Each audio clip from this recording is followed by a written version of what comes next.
오늘 수요 기도해 주신 말씀은 역대하 1장 12절입니다.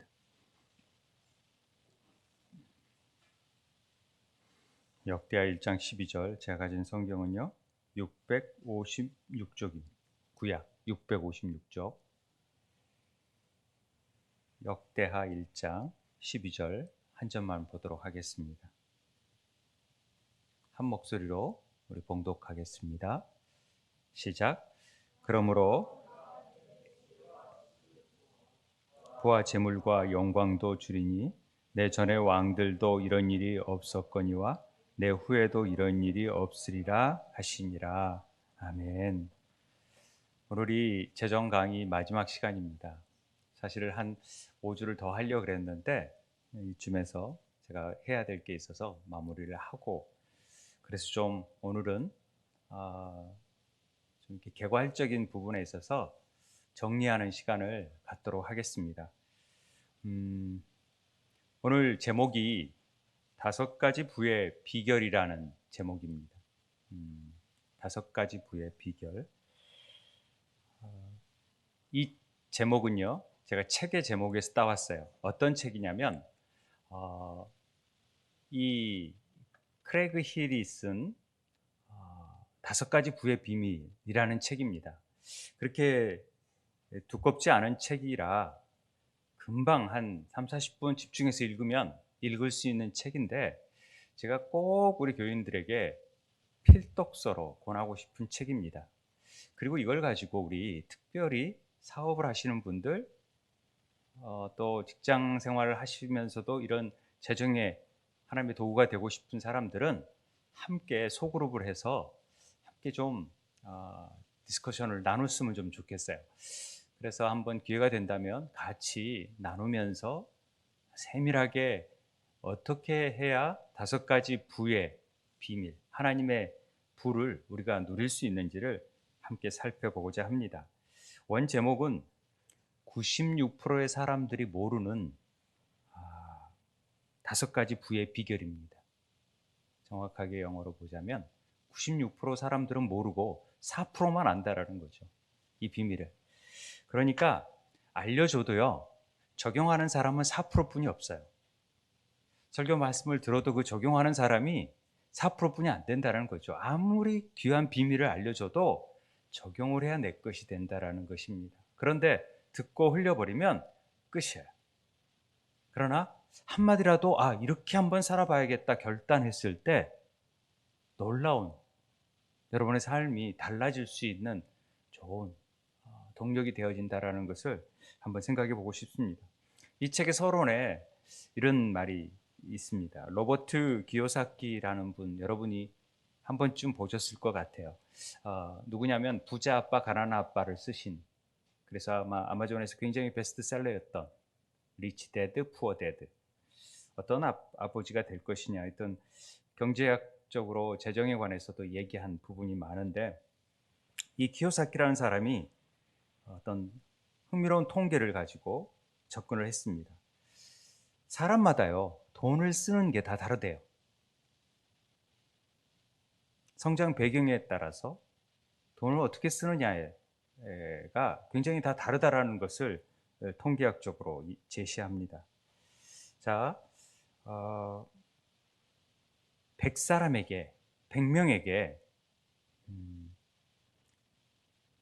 1000만 원씩을 주면서 자, 쓰고 싶은 대로 쓰라고 한다면 1년 후에 어떻게 되었을까? 이것이 이 기요사키의 어떤 물음이었습니다. 그 기요사키에 의해 따르면 100명 중에 80명은요, 쓰라 그랬으니까 1000만 원 이거 쓰지 하면서 다 써버렸다라는 것이죠. 쓰라 그랬으니까 쓰는 거지 하면서 80%가 다 써버렸다. 그런데 그 100명 중에 16명 정도는 은행에 넣어가지고 이자를 불린다든지 뭐 빌려주기 해가지고 1030만 원에서 1050만 원 정도 이윤을 만들었다는 거죠. 그런 사람이 있다라는 겁니다. 그런데 4명은, 이 100명 중에 4명은 어떤 사람이냐, 이 돈을 가지고 2천만 원에서 10억 원 정도로 만든 사람이 있다라는 거죠. 똑같이 1천만 원을 줬는데 어떤 사람은 그렇게 만들고 어떤 사람은 그렇지 않다라는 거죠. 이게 왜 이럴까? 왜 2배에서 100배 이상의 결과를 만들어낼까? 그래서 96%의 사람들이 모르는 비결이 이 4%에게는 있다라는 얘기를 하고 있습니다. 기요사키가 계속해서 말하는 것은 그 해답은 재정적으로 뛰어난 사람에게는 타고난 산술적인 기능이 있다라는 거죠. 80%의 사람은 빼기를 잘하는 것, 빼기를. 마이너스를 잘하는 거죠. 그러니까 다 써버리는 거죠. 뭐든지. 그리고 영원히 남는 거죠. 그런데 100명 중 16명은 그래도 덧셈을 하는 거예요. 그리고 4명만이 곱셈을 한다라는 것입니다. 배가시키고 80%는 쓰고 16%는 모아두고 96%는 그냥 그렇게 많지 않죠. 그런데 4%가 배가시키는 놀라운 능력을 나타낸다라는 것입니다. 왜 4%만 이런 지정적인 능력을 행할까? 이 부분을 우리가 한번 살펴보려고 하는 것입니다. 일반적으로 4%의 사람들은 부, 지위, 권력보다도 뭘 원하냐면 지혜를 원하는 사람이라는 것이죠. 우리가 잘 아는 솔로몬의 오늘 말씀이 대하여 솔로몬이 이렇게 성전을 짓고 일천번제를 드리고 하나님께 꿈에 밤에 나타나잖아요. 하나님 나타나서 너 뭐 해줄까? 넌 구하라. 그러니까 저요? 지혜와 지식을 좀 주십시오. 제가 이 백성을 다스려야 되는데 지혜와 지식. 열왕기상에서는 듣는 마음을 주십시오. 그게 이제 지혜라고 그랬잖아요. 그러니까 하나님이 이야 네가 뭐 부도 원수의 생명 멸하기도 구하지 아니하고 장수도 구하지 아니하고 오직 내게 다스리게 한 내 백성을 재판하기 위해 지혜와 지식을 구했으니까 그러므로 내가 내게 지혜와 지식을 주고 거기에다가 부와 재물과 영광도 주리니. 여러분 지혜를 가지면요 다 가질 수가 있어요. 이건 하나님의 원칙입니다. 이걸 구해야 되는데 96%의 사람들은 전부 다 이 책에 보면은 컨설팅을 하거나 돈을 투자를 할 때도 그 투자하고자 돈을 대여해 주는 사람에게 돈만을 구하지. 그래서 내가 사업을 성공하겠다고 하는 거지 그 돈을 가진 사람이 가진 지혜에 대해서는 관심이 없다라는 거죠.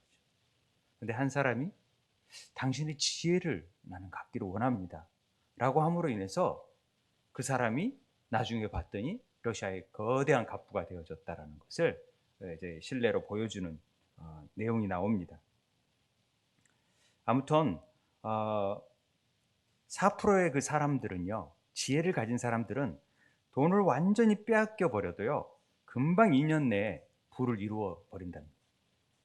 이게 놀랍죠? 그러니까 지혜를 갖는 것이 아주 중요합니다. 96%의 사람들은 부를 유지할 수 있는 지혜와 지식이 없기 때문에 다 어떻게 사용할 줄을 모르는 거죠. 그리고 자기 만족과 자기 필요에 따라 다 써버리는 것이죠. 지혜롭지 못한 것입니다. 지혜로운 자에게 부가 열려 있고 지혜가 부족한 자에게는 부가 가려져 있다라고 얘기합니다. 그래서 지혜를 얻어야 되죠. 우리가 제가 이제 뭐 예전에 우리나라에도 상도라는 임상옥 일대기에 대해서 최인호 작가가 쓴 상도라는 책이 있지 않습니까? 뭐 개명전 해가지고 나오는데 그분이 장사 철학을 가지고 있었어요. 장사란 이익을 남기는 것보다 사람을 남기기 위한 것이다. 사람이야말로 장사로 얻을 수 있는 최고의 이윤이며 따라서 신용이야말로 장사로 얻을 수 있는 최대의 자산인 것이다. 이건 기독교하고 상관없이 나름 상도를 가진 거상이들이 자녀들에게 교육하는 부분에 있어서 강조하는 부분은 부를 쫓아가지 말고 정말 그 가치, 지혜, 사람을 쫓아가라는 내용이죠. 우리가 참고해 볼 수 있는 부분입니다만은 성경의 지혜는 정말 다른 겁니다. 그 책에 또 이런 얘기가 나옵니다. 어떤 회계사에게 질문을 하는 거죠. 당신 고객 중에 유대인도 있고 기독교인도 있는데 누가 더 부자냐? 이런 얘기를 합니다. 그러니까 뭐 당연히 유대인이죠. 아마 10배는 더 유대인이 부자일 겁니다. 라는 얘기를 합니다. 그럼 왜 유대인이 기독교인보다 훨씬 더 10배 정도 부자라고 생각하느냐? 라고 묻습니다. 그러자 회계사가 잠시 생각하더니만 성경책을 집어들고서 기독교인은 이 뒷부분을 더 중심으로 살아가는데 유대인들은 이 앞부분을 중심으로 살아간다. 이런 얘기를 합니다.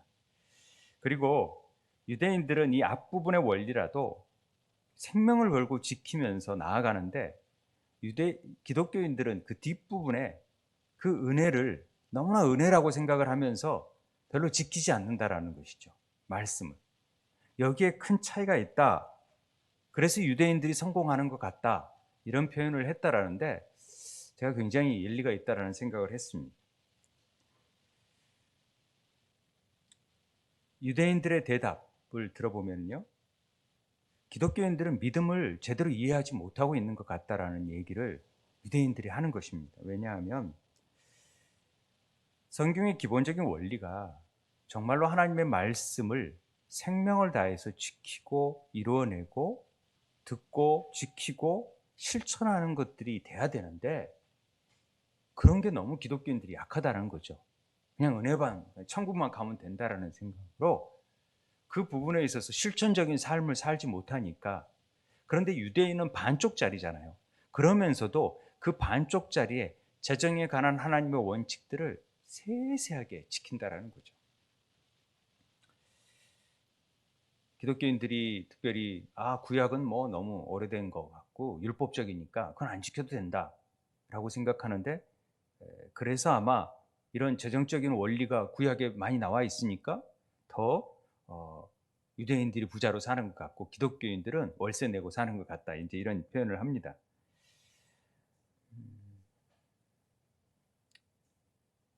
복음주의 기독교인들 그리고 은사주의적인 기독교인들이 성경 공부를 굉장히 좋아하지요. 성경을 알고 싶어하고 읽고 그러는데 많은 부분을 암송하고 있습니다. 그런데 그 말씀이 삶의 원리로 나타나지 않는다라는 거죠.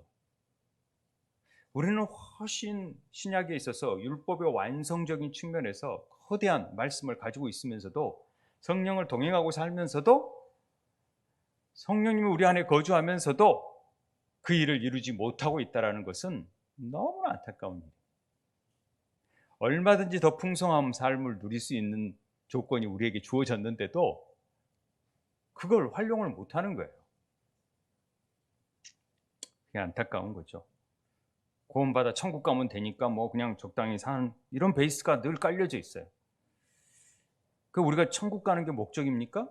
그것도 하나의 목적이 될 수 있지만 진짜 우리의 목적은 이 땅 안에서 천국을 누리는 거 아닙니까? 하나님이 부여한 천국을 이 땅 안에서도 마음껏 풍성하게 누려서 예수님께서 받으셨던 그 모든 능력을 우리 삶 가운데서도 누리고 싶어 하는 거예요. 그러니까 하나님께서 복음을 통해서 우리에게 이루고 싶어 하는 궁극적인 목적이 뭐였냐면 그것은 뭐냐?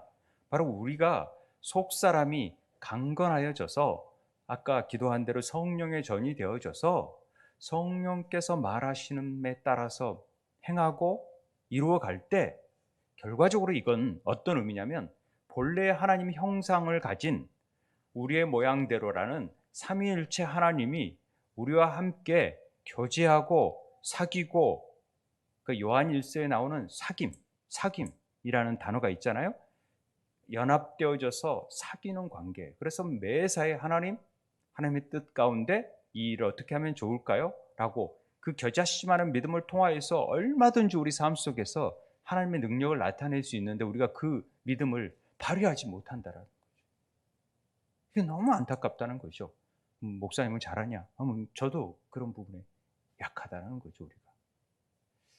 그런데 구약의 그 작은 율법적인 삶이라도 삶 속에서, 매일의 삶 속에서 부모님으로부터 철저하게 훈련받고 그 삶이 체두가 되어져서 어렸을 때부터 말씀대로 살아왔던 유대인들은 그 말씀을, 그 반쪽짜리 말씀이라도 열심히 지킴으로써 세계 경제를 주물럭 벼락하고 있다는 거죠. 이건 굉장히 우리가 기독교인들이 자존심 상한 부분이고 우리가 좀 깊게 생각해야 될 부분이라는 것입니다.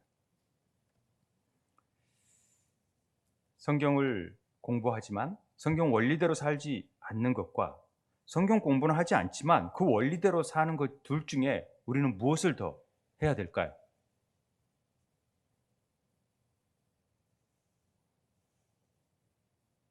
성경 공부도 하고 원리대로 사는 것, 이것이 우리가 해야 될 일이잖아요.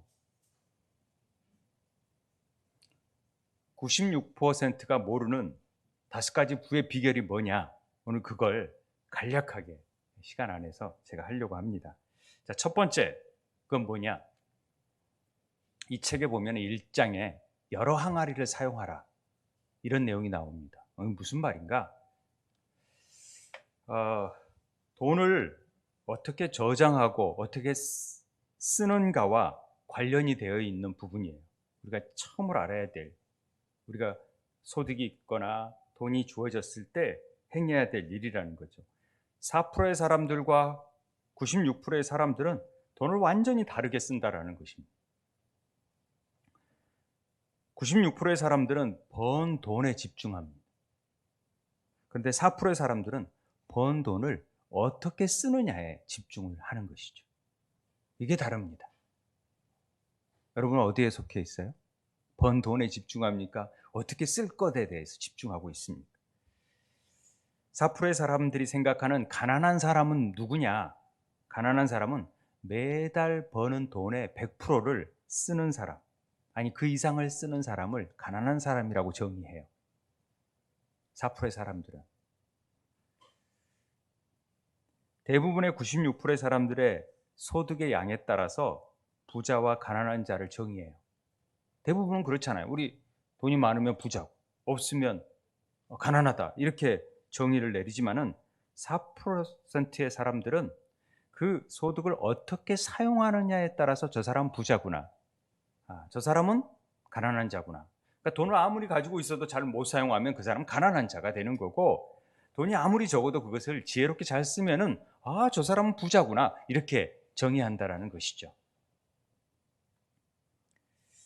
4%의 사람들은 소득 중 일정한 할당 퍼센트만큼을 배가시킬 줄 아는 능력이 있는, 그러니까 소득이 얼마냐에 따라서 그것은 별 관계가 없어요. 얼마를 버느냐 이건 관계가 없고 어떻게 그것을 배가시킬 수 있는 능력이 있느냐에 있죠. 96%의 사람들은 한 달에 400만 원을 번다고 생각을 할 때 매달 400만 원을 지출하는 사람이에요. 거의 다 쓰는 거죠. 아니 그것도 좀 부족해서 빌려요. 그래서 내가 애를 더 가르치는데 더 부족하니까 아르바이트라도 더 해야겠다, 부업을 좀 가져야 되겠다, 세컨 잡을 가져야겠다, 이렇게 한다라는 것이죠. 그런데 4%의 사람들은 200만 원만 벌어도 매달의 지출을 140만 원으로 제한하는 사람들이라는 것입니다. 그리고 30만 원을 배가해서 투자하는 것이죠. 그런 사람이라는 거죠. 그래서 30만 원 가지고 몇 년 내에 3천만 원으로 배가시킬 줄 아는 사람이라는 거죠. 그런데 96%의 사람들은 매달 소득이 500만 원으로 늘려도 지출은 550만 원으로 늘려버리는 사람들이 대부분의 사람들이에요. 재정이 들어오면은 더 써야 되겠다라고 생각하고 더 늘려버리는 거죠. 그러기에 여전히 재정적인 압박이 계속 따라다니는 사람들이 96%에 해당되는 사람입니다. 잘 감이 안 올 수 있어요. 숫자가 우리가 좀 약해서 그런 부분이 있습니다만 4%와 96%는 돈 관리법과 사용법이 차이가 있다는 것을 얘기하는 것입니다. 쉽게 말해서 지금 4%는 여러 항아리를 두고 사용을 하고 96%는 한 항아리만 두고 쓰는 사람이다. 이렇게 보시면 됩니다. 4%의 사람들은 먼저 베풀고 저축하고 투자하고 그리고 남은 것을 쓰는 사람들이 4%인데 96%의 사람들은 먼저 쓰고 나서 남는 것으로 베풀고 남는 것으로 저축하고 투자하는 사람들이 96%. 어디에 속해 있어요? 4%의 사람들은 항상 특정한 퍼센트에 쓸 돈이 남아있는 사람들인데 96%의 사람들은 베풀고 저축하고 투자할 돈이 남아있지 않는 사람들을 얘기해요. 난 도와주고 싶어도 도와줄 돈이 없는, 헌금하고 싶어도 헌금할 돈이 없는 거예요. 내가 삶이 너무 지금 쓸 돈이 많은데 이렇게 생각하는 거죠. 그래서 우리가 재정관리를 통해서 지금 정말 우리가 하나님이 쓰시기에 합당하도록 어느 순간 동안에 준비되어져서 물질을 잘 선용하고 흘러보낼 수 있는 통로가 될 수 있으려면 늘 준비되어 있어야 되는 거예요. 그러려면 부채를 갖지 않아야 되고 정말 아껴 쓰고 전략하면서 늘 이 여러 항아리를 통한 4%가 말하는 부의 비결처럼 6, 5 항아리를 늘 두고 살아야 된다는 얘기를 하고 있는 것입니다. 그러니까 부자인지 가난한지는 지금 당장 그 사람이 얼마를 가졌느냐가 절대 아니라 그 사람이 어떻게 생각하고 어떻게 행동하느냐에 따라서 달려있다는 것을 얘기하는 것입니다. 자, 좀 구체적으로 자, 만원권 10장을 용돈으로 제가 준다 그래요. 너무 큰 돈인가? 주한이한테 만원권 10장이면 하윤이한테 만원권 10장도 큰 돈이 될 수 있겠다. 10만원 준다고 생각한다면 96%의 사람들은 항아리 하나를 두고 거기에다가 다 10만원을 넣어놓는다고. 그래서 필요할 때마다 그냥 쓰는 거죠. 항아리를 은행 계좌라고 보면 돼요. 다 써서 필요할 때마다. 이 사람들은 가난할 자격을 갖춘 사람들. 이 사람들은 가난할 자격을 갖춘 사람들. 그런데 이 4%의 사람들은 이 돈을 항아리별로 둔다라는 거죠. 그리고 절대 그것을 다른 쪽으로 부족하다고 옮기는 일이 없다라는 것이, 이게 다르다라는 것이죠. 첫 번째 비결, 여러분들이 이걸 잘 아셔야 돼요. 이렇게 항아리가 있습니다. 5 항아리가 있는데 퍼센트를 어떻게 잡냐? 자, 11조 우리가 제일 먼저 10만 원을 받았다. 그러면 하윤이는 10,000원을 11조로 떼야 돼.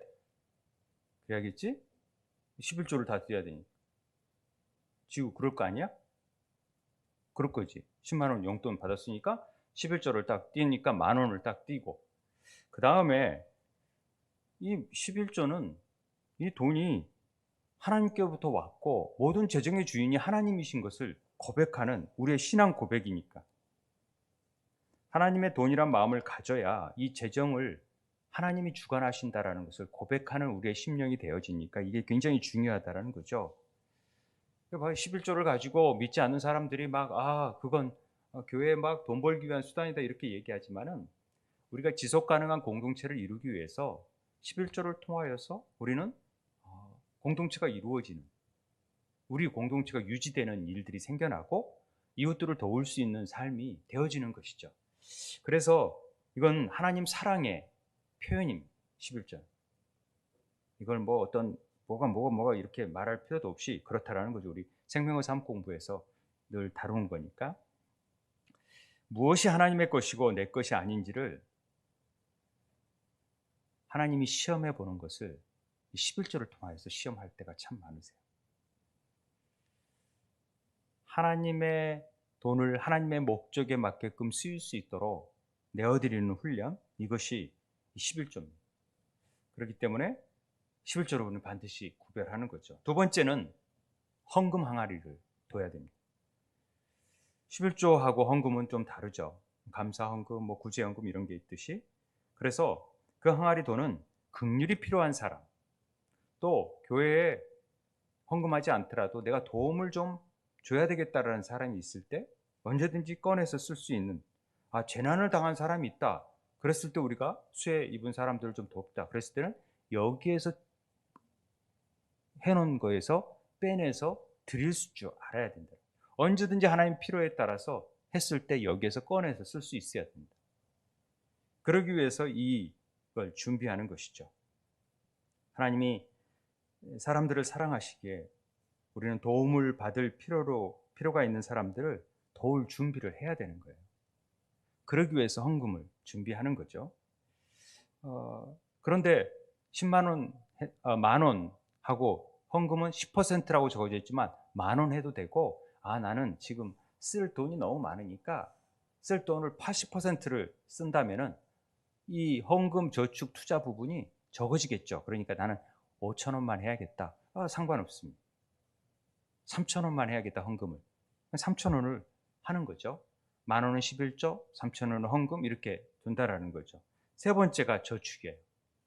저축도 반드시 해야 된다는 것이죠. 나중에 더 큰 것을 구입하기 위해서, 또 하고 싶어 하는 일들을 하기 위해서 여기에 투자할 줄 알아야 돼요. 여기서는 이제 10,000원을 투자하라 했지만 5,000원 해도 되는 거죠. 저축은 내가 이 정도 하겠다. 우리 삶에 있어서 예상치 못한 돈들이 나와요. 생겨요. 갑자기 병원을 가야 돼. 그럴 때는 이 저축한 돈을 가지고 쓰게끔 되어 있다는 거죠. 다른 돈을 쓰면 안 돼. 11조에 쓴다든지 이러면 절대 안 돼요. 헌금에 쓴다든지 아니라 나의 삶에 있어서 필요한 것들을, 그게 없으면은 하나님께 도움을 구해야 돼. 이런 상황입니다. 네 번째 항아리가 투자입니다. 이 부분이 좀 어려운 부분입니다만은 여기에 20%를 투자하라잖아요. 거의. 투자는 제품을 생산하거나 가치 있는 서비스를 제공해 주어서 가치가 증가되는 것에 돈을 넣는 거예요. 그러니까 내가 집을 더 이렇게 늘리고 싶고 이걸 샀을 때 그 가치가 없어져 버리는 게 아니라, 그러면 소비고 이게 늘어날 것 같다라는 것. 금을 샀는데 금이 좀 늘어날 것 같다라는 생각이 드는 것은 투자가 되는 거죠. 상황을 잘 봐서 손해 날 수도 있겠지만은 그러기 위해서 20%를 투자를 한다라는 것이죠. 그래서 이건 순서에 따라서 돈을 재정은 할 수 있지만 여기서는 10%, 10%, 10%, 20%, 그 다음에 쓰는 돈은 50%. 나는 5만 원은 쓰겠다. 10만 원 받으면 5만 원은 내가 이런 데 생활비로 쓰고 용돈으로 쓰고 뭘 사는 데 쓰고 버스비도 하고 이런 데 쓰는 데 쓰겠다라는 것들을 50%. 80%까지 할 수도 있고, 그건 나름 하지만은 이런 5가지의 항아리 계좌를 준비하라는 거죠. 그래서 내 돈에 항상 수입이 300만 원을 벌었다 그러면 그 300만 원의 10%인 30만 원은 11조? 이건 드리는 거니까 그래서 꺼내서 드리고, 또 헌금 내가 한 5%만 해야겠다. 그러면 5%를 필요한 사람에게 헌금 조금 하고, 또 누구 필요한 사람이 생겼을 때를 대비해서 놔뒀다가 필요한 데가 있으면 또 그때 구제헌금하고 이렇게 한다라는 거죠. 저축을 하고. 이렇게 해보려고 하는 사람들, 이런 사람이, 이걸 나눌 줄 아는 사람이 4%고 이걸 한 항아리에다 두고 전혀 그런 개념 없이 쓰는 사람이 96%. 이건 가난할 준비가 되어 있는 사람들이고, 이건 정말로 부자가 되어질 준비를 하고 있는 사람이라는 것이죠. 이해되십니까?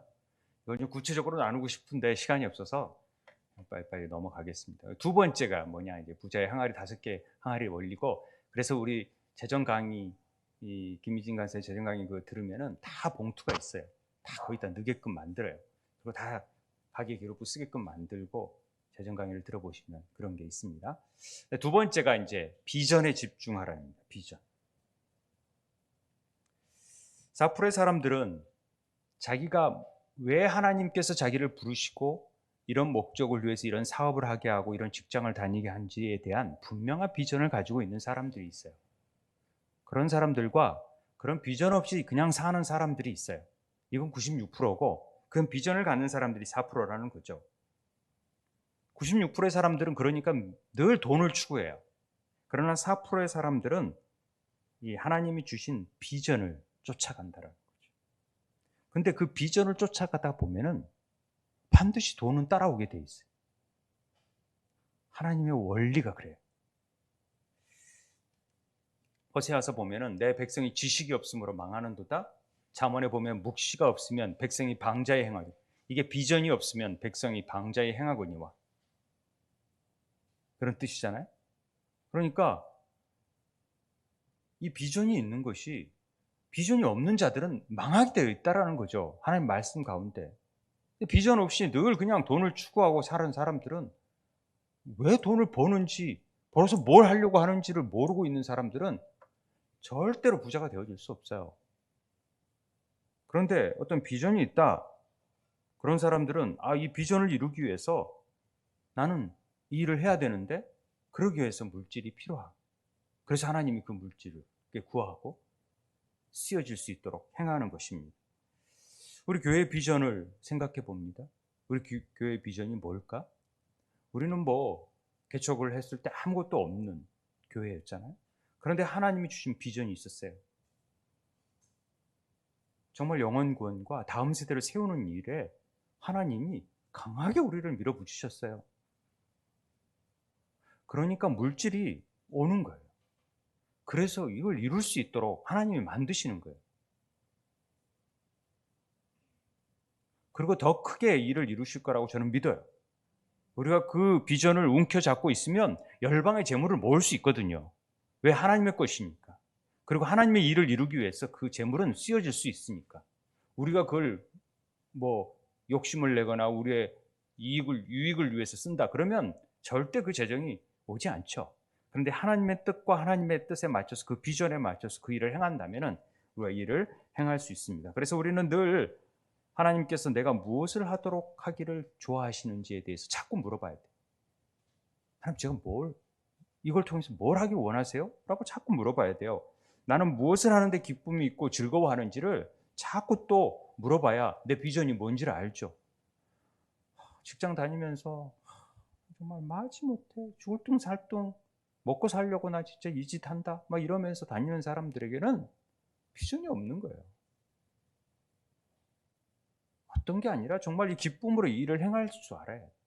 그래서 이거 기쁨으로 이거 행할 줄 알아야, 그리고 이 일이 하나님께서 기뻐하신 일이고 이걸 통해서라도 정말 어려운 사람들이고 또 이웃들에게 도움을 줄 수 있는 삶이 되어지고 내가 나누는 삶을 살 수 있다는 기쁨을 가지고 나아갔을 때 그것이 비전이 되는 거죠. 96%의 사람들은 그들의 존재하는 목적과 삶의 비전에 대해서 전혀 말을 못한답니다. 얘기 들어보면 글쎄 나 비전이 있나? 내가 그냥 사는 거지 이렇게 하는데, 4%의 사람들은 그 비전이 짧은 시간에 부를 창출할 수 있는 능력이 된다는 것을 믿고 있어요. 우리는 행복이 삶의 목표가 아니에요. 하나님 나라의 목표가 있어요. 그래서 예수님께 순종하고 그 하나님 나라를 이루기 위해서 우리에게 어떻게 일들을 이루어 가시는지를 봐야 돼요. 잠언 31을 쓴 하 회장님, 미국의 P31이라는 책을 쓴, 잠언의 말씀을 통해서 그대로 실천하면서 하나님의 영광을 위해서 자기의 기업을 드리잖아요. 그러니까 하나님이 그를 주차장으로부터 모든 미국의 모든 어떤 경쟁에서도 우위에 설 수 있도록 만드시잖아요. 아무튼 우리의 아직도 비전이 없다면 우리 젊은이들은, 특별히 동현이 이렇게 청년들은 하나님 비전이 뭔지에 대한 분명한 걸 가지고 그걸 위해서 부를 이루어야지. 내가 잘 먹고 잘 살기 위해서, 내가 편하게 살기 위해서 부를 갖겠다? No. 그러면 절대 여러분의 삶에 그 부가 오히려 재앙이 될 수 있어요. 로또 맞은 사람들이 그렇잖아요. 딱 로또를 받으면 딱 이 5가지 원리를 가지고 착착 해서 어떻게 도울지를 생각할 줄 알면은, 투자를 어떻게 해야 될지 안다면 달라져요. 그런데 한 항아리에 넣어놓고 막 쓰다 보니까 없어지는 거죠. 파산나는 거죠. 세 번째 비결이 뭐냐? 배가에 투자하라. 배가시키는 사람에게 투자하라. 이런 겁니다. 배가 되는 일에 투자하고 배가시키는 사람을 골라서 그 사람을 쓸 줄 알아야 돼요. 4% 사람들은 이 배가 되는 것에 투자할 줄 아는 사람들이에요. 에덴 동산에부터 하나님은 인간에게 주신 것이 생육하고 번성하라 였습니다. 특별히 이 말은 열매 맺고 배가 시켜라 이런 뜻이에요. 돈을 빌려주면 내 돈의 가치는 배가 됩니다. 그러나 돈을 빌리면 내 돈의 가치는 감소된다는 사실을 알아야 됩니다. 빌릴 때 부과되는 이자율보다 훨씬 높은 비율로 가치가 배가 될 사업 자금을 마련하기 위해서나 부동산에 투자하기 위해서는 괜찮아요. 빌리는 것도. 부동산 같은 경우는 가치가 오를 것 같다. 그러면 빌려도 되죠. 그런 경우는. 그건 지혜로울 수 있다고 하지만 소비를 위한 일들은 절대 빌려서는 안 된다는 얘기를 했잖아요. 뭐 차를 산다든지 집을 더 크게 뭐 한다든지 이게 이제 어떤 투자 개념이 아닌 그런 거 됐을 때는. 예전 사람들이 약 100년 전만 해도요. 돈을 빌린다는 개념이 전혀 없었어요. 없으면 굶어야 되는 거예요. 옆집에 물론 좀 달라 그런 적은 있어도 은행에서 뭐 돈을 빌려 쓴다 이런 개념이 전혀 없었던 시대에 살았었어요. 그렇기 때문에 배는 고팠을 때도 절대 빚주는 인생은 안 살았었어요. 그리고 모아서 악착같이 모아서 부를 이루어야겠다라는 욕심을 가지고 막 모아고 열심히 모으고 집 장만하고 아껴 쓰라도 허리띠 졸라매고. 근데 요즘은 전혀 안 그래요. 쓰자, 즐기자, 이 인생 뭐 있냐, 뭐 집 장만해봤자 뭐 이렇게 생각하잖아요. 그 개념이 달라졌다 그런 게 아니라 하나님의 재정 원칙이 사단이 이걸 이용하는 거예요. 악하게 만드는 거예요. 그리고 투자를 할 때 사람에게 투자하라 그러잖아요. 배가시키는 사람에게.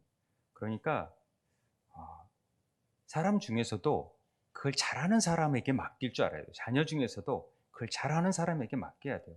똑같이 달란트를 주고 문화를 주더라도 그것을 열 문화를 남긴 사람이 있고 열 고우를 차지할 수 있는 사람이 있는가 하면은 다 빼앗기는 사람이 있을 수 있어요.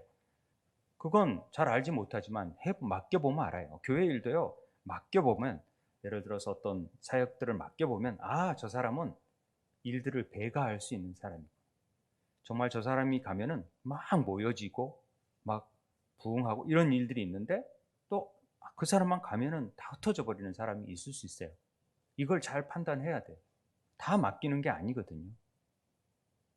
그래서 그것들을 봐야죠. 그렇다고 배가 되지 않는 사람에게 뭐 시간, 에너지를 쓰지 말라는 건 아닙니다. 항상 이런 것도 투자도 그 투자 항아리에서만 나와야지 다른 데서 나와서는 절대 안 된다라는 것을 염두에 두고 있어야 됩니다. 바울은 디모데에게 충성되고 적어도 다음 세대에 배가시킬 수 있는 사람으로 여겼기 때문에 그를 영적 아비로 후임자로 세우는 거예요. 이걸 모르면 안 되죠. 배가 되는 것에 투자하는 것은 너무나 당연한 말인데도 사실은 우리는 소비에 집중돼 있지 그런 일에 별로 신경을 안 썼던 그러니까 우리가 이 재정이나 또 금융의 문명처럼 살았기 때문에 그렇게 하지 못했던 거죠. 한순간의 만족을 위해서 허비되는 자원들이 얼마나 우리에게 많았는지를 한번 생각해 보세요. 제가 보니까 그랬더라고요. 즉흥적인 충동 구매 이런 것들도 많았고요. 싸다고 사는 것도 많았고요. 이런 것들이 참 많다라는 것을 보게 됩니다. 그래서 우리 삶에 여기 책에 보면 온유한 자, meek라는 단어를 쓰면서 온유한 자들은 마음에 여유가 있는 사람이다 이렇게 표현을 했었어요. 너무 막 급박하게 쫓긴 게 아니라. 네 번째, 어떤 사람이냐? 경제 사이클을 예상하라는 거죠. 경제 사이클. 이 말은 뭐 우리가 너무 잘 아는 말이죠. 요즘 인플레나 미국의 고금리, 환율이 고환율 이런 시대에서 투자를 어떻게 할지 또 어떻게 저축을 해야 될지 이런 부분을 모르면 안 되는 거죠. 신문을 읽고 또 유튜브를 보면서 이런 부분에서 알아야 내가 지금 집을 살 타임인지 아니면 집을 팔아야 될 타이밍인지 월세로 살면서라도 집값이 떨어졌을 때 이것을 어떻게 해야 될지 디플레이션에 대해서 인플레이션에 대해서 어떻게 행할지 차트 같은 것들을 보면서 사이클 하나님이요 묘하게 50년 희년을 통해서 우리에게 주셨듯이 희년을 통해서 그 경제 사이클 자체도 묘하게 이 희년과 맞아 들어간대요. 그러니까 대공황 같은 때를 통하여서 모든 빚진 자들은 다 빚을 탕감해 주는 부분이 있는 것 같지만 본래 주인에게 그 빚들이 다 돌아가 버립니다. 부가. 하나님이 그렇게 만들어 버리십니다. 그런 어떤 사이클들을 우리가 보면서 이런 부분도 무시할 수 없는 부분이다. 요셉이 꿈을 꾸잖아요. 7년 만에 이거 어떻게 될지, 이거 저축해야 될지, 저장해야 될지, 풀어야 될지, 땅을 사고 이런 것들을 통해서 부를 더 늘릴 수 있는 방법들을, 이 사이클을 늘 볼 줄 알아야 되고 거기에 대해서 공부할 줄 알아야 돼요. 그냥 생각 없이 살고 그냥 아무렇게나 투자하고 이러는 게 아니라, 그것도 볼 줄 알고 남이 뭐 하라니까 하는 게 아니라 철저히 자기가 보고 판단하고 책도 읽고 공부도 해야 되고 하는 거죠. 역대상에 보면은요, 이사갈 자손 중에서 시세를 알고라는 부분이 나와요. 이스라엘이 마땅히 할 것을 아는 우두머리가 200명이니 그 모든 형제를 통솔하는 자이며, 이런 대목이 나오는데, 이 시세를 알고라는 분이 이 흐름을, 세상의 흐름을 아는 사람이라는 거죠. 이런 이사갈 자손이 되어야 돼요. 그래야 통솔하는 자가 돼요. 시대의 흐름을 모르고 그냥 그렇게 살아서는 안 된다라는 거죠.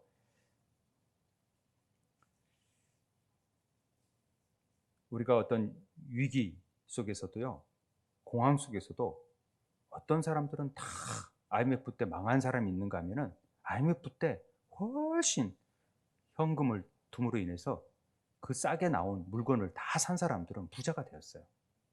이걸 저 사람들은 다 부를 자기만 만족했다라는 게 아니라, 그 사람들은 지혜가 있었던 거죠. 그 흐름을 알고 물건을 가지고 집값이 쌌을 때 내가 좀 더 사야겠다라는 걸 아는 사람이라는 거죠. 마지막, 두 세대에게 유산을 남기라. 제가 이 부분이 이 책에서 굉장히 느낀 부분인데, 뭐냐면, 저는 사회에, 자식들한테 남겨주지 말고 사회에 환원해야 된다라는 것을 지금까지 생각했던 사람인데, 여기에서는 자기 자녀나 손주들에게도 물려줄 수 있는 유산을 좀 남겨줘라는 거죠. 물론 이 유산은 물질적인 것도 되지만은 지혜의 유산도 되고 신앙의 유산도 됩니다만은, 그 유산을 손주에게도 물려줄 줄 알아야 된다는 거죠. 두 세대. 그래야 3, 4대까지 가는 거예요. 그치지 아니하고 신앙이. 그래서 손주들이 대학에 가는데 빚져서 간다.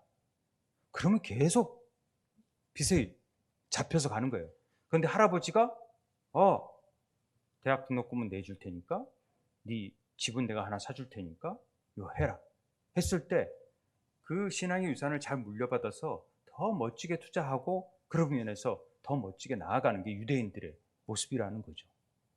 반드시 유대인들이나 또 이런 책에서 보니까 두 세대, 우리 선주 세대들까지 재산을 좀 물려주라.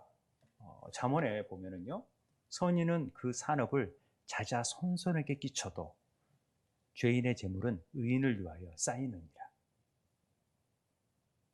기억해 두시고, 사회도 환원도 하지만 내가 자녀들이 일어설 수 있도록, 또 손주들이 일어설 수 있도록, 그것도 잘 서포팅할 수 있도록 만들어야겠다라는 것도 생각해야 돼요.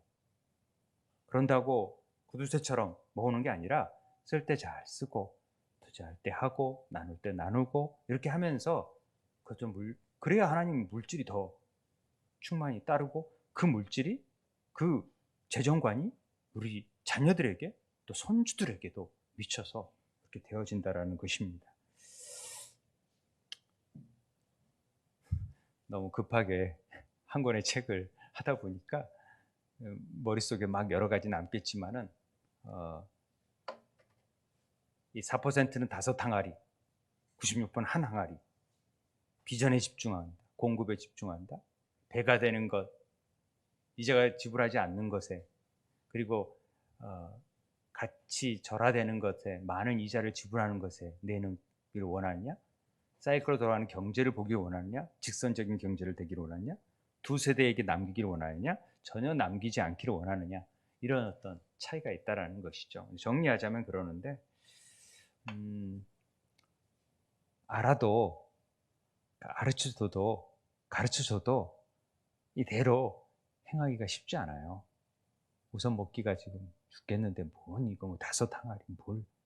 그런데요, 이를 악물고 결단해 보세요. 그러면 여러분들의 소비 패턴이나 삶이 좀 달라질 거예요. 그리고 하나님께 정말 쓰임받는 성부의 삶이 돼요. 우리 세움의 지체들이 좀 그런 삶을 살았으면 좋겠어요. 그래서 정말 부유하고 성부의 삶을 살아야지, 정말 부자답게 살아야지, 뭘 그리스도인들이 맨날 가난하게 사는 게 아니잖아요. 하나님은 우리한테 풍성한 은혜를 주시기 원하세요. 아시죠? 그렇게 되길 원하죠? 아멘이죠? 네, 우리 그렇게 되기를 원하면서 기도하겠습니다. 하나님, 우리가 성경대로 배웠지만 이제 삶으로 살아낼 수 있도록 하나님 좀 도와주세요. 우리 5가지 비결을 통해서 정말 우리 삶 속에서 재정적인 원칙을 정해놓고 모든 물질의 주관자가 하나님이신 것을 고백하고, 또 나누고 베풀고 또 섬기고, 또 그러면서 투자하고, 그러면서 부가 신앙이 유산이 물려지는 복된 믿음의 가정들 될 수 있도록 우리 함께 기도하도록 하겠습니다. 기도하겠습니다.